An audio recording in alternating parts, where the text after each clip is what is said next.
Since 1976, thousands hiking the trail stretching from Springer Mountain, Georgia to Mount Katahdin, Maine, have stopped at the Church of the Mountain in Delaware Water Gap, Pennsylvania, for support ranging from the physical to the spiritual.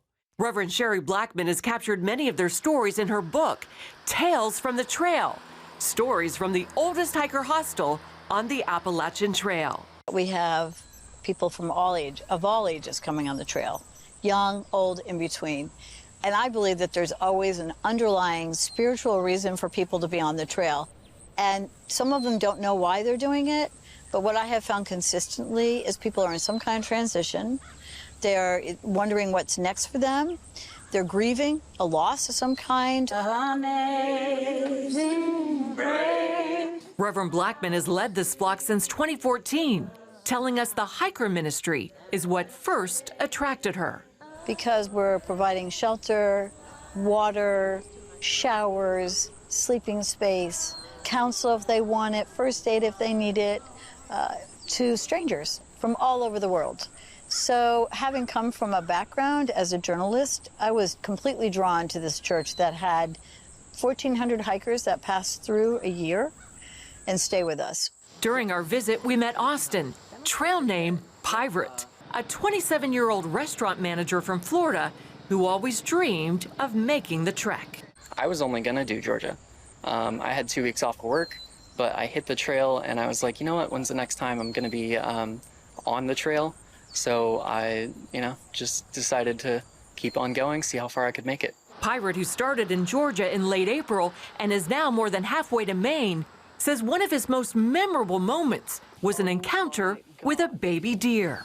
Hey, precious. And he followed me for like 3 miles. Do you feel like you're encountering God out here?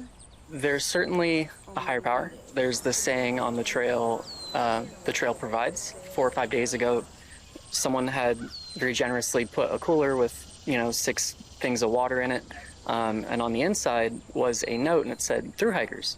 If you need resupply, place to shower, place to stay, call this number free of, whatever." The generosity and the culture of the people on the trail is like perfect. Makes me want to keep going. 31-year-old Maggie, trail name Skittles, hiked the trail with her husband in 2019. I was a nurse and I was feeling a little bit burnt out, and I thought the trail would just be a great way to surround myself with nature and peace and quiet for the most part, and not have to deal a lot with people. But it was the people, the connections we made with people that meant the most to me, and really just kind of changed my entire viewpoint. Did you come back more in love with your husband or less in love? More in love, for sure. For sure. It was an adventure of a lifetime, and I'm so glad that I had him to share it with. Others, like 21-year-old Levi, trail name Lat, short for latitude, hope to find emotional healing and peace on the journey. I can finally be happy with who I am. I mean, it's something I've never experienced in my life. At least I don't ever remember.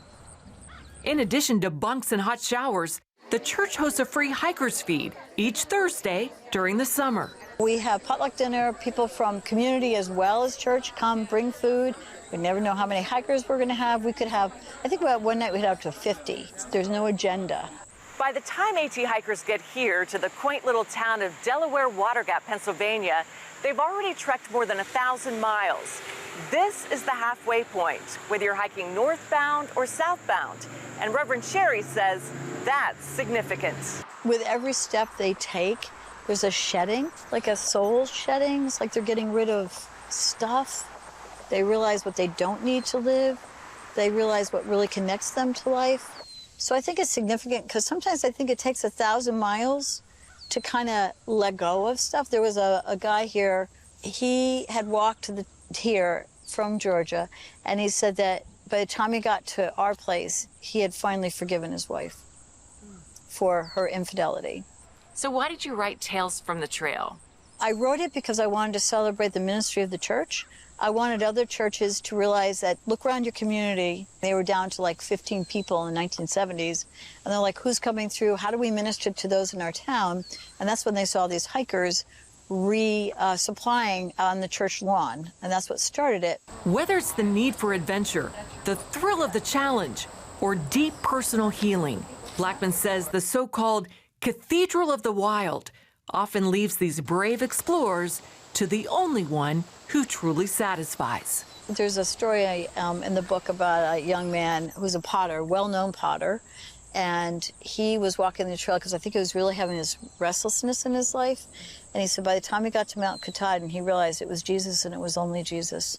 Wendy, Griffith, CBN News, Delaware Water Gap, Pennsylvania.